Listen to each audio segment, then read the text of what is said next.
We'll start out with some opening comments from Coach. Obviously, a very, very tough place to come play and get a win. Maybe not very pretty basketball in the first half. Big shout out to Dane Deja. He was terrific in the first half. He really kept us in the game and a night where again I thought we got some pretty good looks in the first half. I thought our defense was outstanding. Obviously, 18%. You don't do that against a Wisconsin team very often. I mean, you just say your prayers that when something like that happens. But again, a team that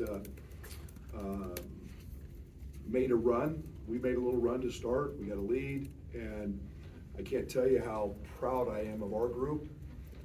I think Derek said there were 15-2 maybe or something was their run after we had a lead, and then to withstand that and then make our own 19-2 run. That shows our guys are growing up. Jaden Epps was spectacular. That young man's not playing like a freshman. He just keeps leading us and finds a way to make a basket and crease the paint and spray it. In a night where Terrence, our best player, was very similar to Tyler, early foul trouble. They kind of canceled each other out. It wasn't a very good night for either one of those guys. But then Matthew Meijer showed who was the best player on the court tonight, and he was definitely that. So Matt can really get going, and we just kind of kept feeding the horse there in the second half. So great win. Excited to get out of Madison with a win, and on to the next. Just a reminder, we've got mics on both sides. And go ahead, Jim. Brad, you obviously have a lot of options to go to for points if you need to be. Does Meijer just pick his spots by feeling what is needed and if he needs to be more assertive? Yeah, and he lets you know when Matt's going. We've seen this in practice. He is scary. Some of the runs he's been on in games, in practices. And we're trying to do it in a variety of ways, not just with the three, but he's an exceptional ball handler at 6'9". He's got a way around the post. He's a crafty offensive rebounder. But yeah, tonight it was we found a couple things we liked and we just kept going to them. Right in front of your coach. Brad, today is your fourth win when you haven't shot at 45% or better. Just what do you feel like that symbolizes for your group and where you're headed? Nothing.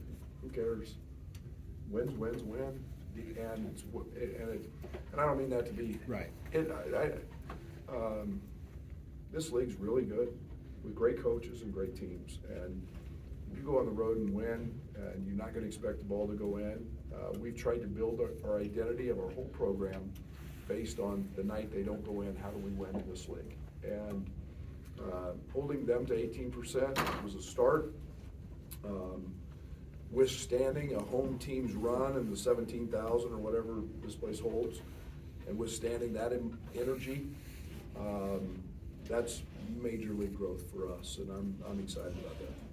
Right here, coach. Brad, along the way of lines of how you can get wins when you don't shoot well. Early on in the season, turnovers were a problem. I think since Northwestern, your turnover rate's in the low teens. What have you done, or what have you seen to limit the turnovers? Yeah, subtle changes. On the offensive side, just schematically, we've done some things. It was, most of our turnovers were coming off the dribble.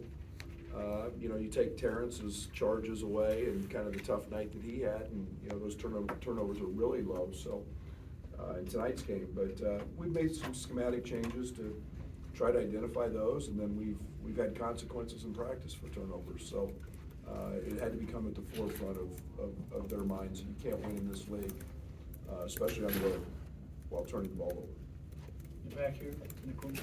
Brad, it looked like offensively you sometimes look to target Connor Seaton on the defensive end. What can you tell about that matchup, and how do you think you guys had success in that matchup? Well, and I mean, we weren't real concerned about who was guarding Matt, but when he was on Matt, we liked that matchup. And, you know, obviously a senior against a freshman, he's a terrific player. You know, Matt's got 3 or 4 inches. You know, we ran the first play of the half trying to get a switch to go at Tyler, you know, to try to pick up another foul and get him out of the game. But, you know, it was not as scripted as you might think, but we like that matchup. Right here, Coach. I mean, you talked about kind of that response after that run, making 35 and 34 in the second half. I know you guys haven't necessarily been in a ton of those environments in true road games yet this year. What were they able to do in the huddle or kind of quickly on the court to flip that game after Well, that? yeah, Coleman was electric in that huddle. Coleman was a soothing voice. You know, he and I are having a conversation. Everybody else is sitting there. He and I are having a conversation. I'm asking him what he likes. So what do you feel? What do you like? What action? You know, and I keep telling him. I ask him all the time. I said, we need movement. We need movement. What do you like? And Coleman in there is telling everybody, hey, this is where we got to go. We're going to see the shakes. Those are open. So Coleman was elite in those moments, and those are the conversations as a coach I love to have with players. And now he's leading our team, and that's when we got a chance to become good. Thank you, Coach. So Coach, you were talking about Jaden and how he's not playing like a freshman. Can you talk to us about his recognition when he sees the bigs coming on him on defense? Yeah, he's growing. He's continuing to grow and get better in that. You know, I thought he took a couple hard ones. Now, I also know Jaden can make some hard ones, so you kind of live with that in the first half. You know, and again, you know, I thought the second half he just drove in the paint, 2-foot jump stop, sprayed it. We got really good looks off of those, and you know, he's just continuing to grow his arsenal on the offensive side. He can really score, and when he puts that other piece of pace and poise and 2-foot jump stopping in the paint, and that becomes consistent, young man's going to score a lot of points in an Illinois jersey. Right here. Brad, you talked about, obviously, the identity, you know, defense wins championships or games in this league. Even so, when you're in a situation like this where the ball just is not going in offensively, what are those conversations like on the sideline where you're making sure those guys stick with that mentality and know that eventually it can come around like it did tonight? Yeah, and I think it's, you know, in the first half, it was maybe a little too hard for us to, we were, you know, my philosophy is always the closer you get it to the basket, the better chance it has to go in. And, you know, we were trying to get the ball today in 2 or 3 different actions.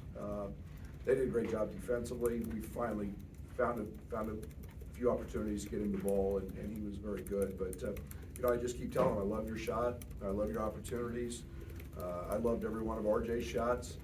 You know, that dunk he had shows his athleticism and his length, and you know, the job RJ's doing defensively is elite.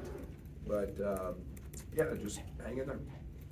Got time for 2 more, right here and right here. To grind out a win like that in a place like this, how much has your team's toughness progressed over the last few weeks to be able to get one like that? A long way. A long way. I go back to, you know, we were in close games, you know, UCLA and Virginia and you know, even the Texas game, and you know, there were some dog fights in there, and yeah, you've got to be able to execute. I'm not saying we weren't tough. We didn't execute very well in those at that time. You go back to Penn State, and we just unraveled offensively, you know, so we've grown a lot. Like I said, practice helped, extensive practice over Christmas, but you know, we've still got room to grow, and we have to grow to get where we want to go. Final question right here. You guys were able to hold Chucky scoreless in the first half, and then he had that 10-point outburst in the middle of the second half there. What challenges does he present for a defense, and kind of how were you able to kind of keep him in check there? Well, he's a 48% three-point shooter, which is elite. I think he's one of the best shooters in the country. And then he's crafty. He's very good at snaking the ball in ball screens. He gives them an opportunity to post in the paint. We were very conscious of our matchups on Chucky all night. Terrence started on him.